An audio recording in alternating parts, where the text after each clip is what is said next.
Welcome to Lecture 2, Options Basics, Calls and Puts. In this lecture, we'll break down the fundamentals of options contracts. You'll learn what calls and puts are, understand key terms like premium, strike price, and expiration, and see how intrinsic value differs from time value. We'll also touch on the regulatory side. We'll explore options regulations in more detail in later lectures. So let's start with the basics. What exactly is an option? An option is a contract that gives you the right, not the obligation, to buy or sell an underlying asset. That word right is key here. You're paying for the privilege of being able to act, but you're never forced to. This right only lasts for a limited time, until the option's expiration date. And to get this right, the buyer pays what's called a premium. There are two types of options, calls and puts. We'll cover each one in detail. Here's the critical distinction to remember. Option buyers have rights, while option sellers have obligations. That's a concept that comes up frequently on the test. Let's start with call options. A call option gives the holder the right to buy the underlying asset at a specific price called the strike price. When would you buy a call? When you expect the price to rise. You're basically locking in a purchase price today, hoping the market goes higher. The buyer pays a premium for this right, and the call becomes profitable when the market price exceeds the strike price. Here's a quick example. Say you buy a call with a $50 strike price. If the stock rises to $60, you can still buy at $50. That's $10 below market. That's where your profit comes from. An easy way to remember calls. Think, call it away. You're calling the stock away from someone at a fixed price.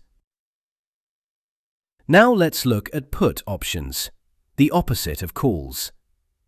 A put option gives the holder the right to sell the underlying asset at the strike price. When would you buy a put? When you expect the price to fall. You're locking in a selling price, hoping the market drops below it. Here's an example. You buy a put with a $50 strike. The stock falls to $40. You can still sell at $50. That's $10 above market. Remember puts this way. Put it to someone. You're putting the stock to them at a fixed price. Before we go further, let's define some essential terms you'll see throughout this course.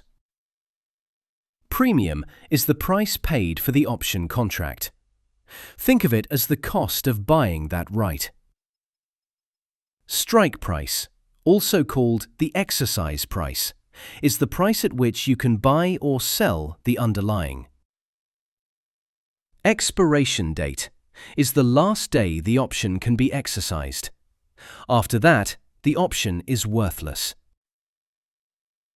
The underlying is the asset the option controls, usually a stock, but it could be an index or ETF. And contract size. Standard options control 100 shares per contract. This is important. When you see a premium quoted at, say, $3, that's per share. Since one contract equals 100 shares, multiply by 100 to get the total cost.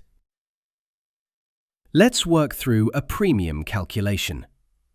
Say an option premium is quoted at $3.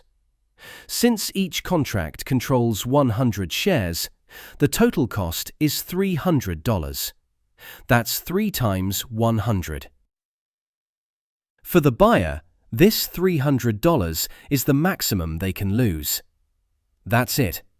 The premium they paid is their entire risk. For the seller, it's the opposite. $300 is the maximum they can earn from the premium. Their risk, however, can be much larger, which we'll cover in a later lecture. Now let's talk about moneyness, whether an option is in the money, at the money, or out of the money. For call options with a $50 strike, if the stock is trading at 55, the call is in the money. The market price is above the strike, so the option has real value. If the stock is at 50, exactly at the strike, the call is at the money. If the stock is at 45, below the strike, the call is out of the money. There's no immediate value in exercising it. Why does this matter? In the money options have what's called intrinsic value. Out of the money options have zero intrinsic value. For puts, it's the opposite. With a $50 strike, if the stock is at 45, below the strike, the put is in the money. You can sell at 50 when the market is only at 45. At 50, it's at the money. At 55, above the strike, the put is out of the money. Remember, puts are the mirror image of calls. They're in the money when the stock is below the strike price. Every option premium can be broken into two components: intrinsic value and time value. Intrinsic value is the real, immediate value if you exercised right now. For a call, it's the market price minus the strike price, but only if that number is positive. For a put, it's the strike price minus the market price. If the math gives you a negative, intrinsic value is simply zero. Time value is the extra premium for time remaining until expiration. More time means more opportunity for the stock to move, so more time equals more time value. Here's the formula. Premium equals intrinsic value plus time value. Key point: out of the money options have zero intrinsic value. Their entire premium is time value. Let's work through an example. You have a call option with a $50 strike, trading for a $7 premium. The stock is currently at $54. First, calculate intrinsic value. 54 minus 50 equals $4. That's the real value today. Now subtract that from the premium to get time value. 7 minus 4 equals $3. So the $7 premium breaks down into $4 of intrinsic value and $3 of time value. Know how to do these calculations for both calls and puts. They do appear on the test. Options also differ by exercise style. American-style options can be exercised any time before expiration. You have flexibility to act whenever you want. European-style options can only be exercised at expiration, not before. Most listed stock options in the US are American-style. Index options, on the other hand, are often European-style. Easy way to remember: American gives you more freedom. You can exercise any time. European is more restrictive, only at the end. One more important concept: the Options Clearing Corporation, or OCC. The OCC is the central clearinghouse for all listed options in the United States.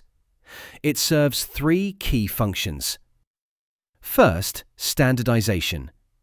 The OCC sets uniform strike prices, expiration dates, and contract terms. Second, guarantee. The OCC acts as the counterparty to every trade. This eliminates counterparty risk. You don't have to worry about the other side defaulting. Third, facilitation. The OCC processes all exercises and assignments. Remember, the OCC is the issuer and guarantor of all listed options. Let's recap the key points from this lecture. A call gives you the right to buy. A put gives you the right to sell. Premium is the price you pay. Strike is the price you exercise at. In the money options have intrinsic value. Out of the money options don't. Premium equals intrinsic value plus time value. American options can be exercised any time. European only at expiration. That's it for options basics. In our next lecture, we'll look at options strategies and how buyers and sellers view risk differently. See you then. Thanks for watching. If you found this helpful, you can sign up for the full course and 6 mock exams. There's a link in the video description. And if you want a discount, check the channel description.